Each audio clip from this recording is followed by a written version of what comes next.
Welcome back, Crammers, to question 11. At school each week, Gabriella has to play a sport on Monday and a sport on Thursday. The table shows the sports from which she can choose on Monday and the sports from which she can choose on Thursday. Write down all the possible combination of these sports that Gabriella can play in 1 week.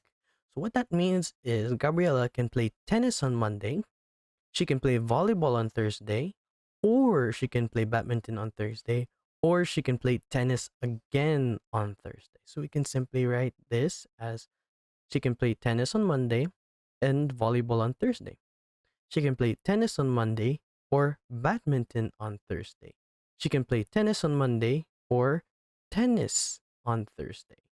We do that all over again if she decides to play netball on Monday. So you simply have netball and volleyball, netball and badminton, netball and tennis.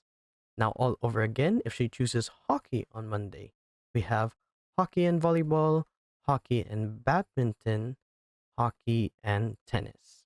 Thanks for watching. Cram, then scram.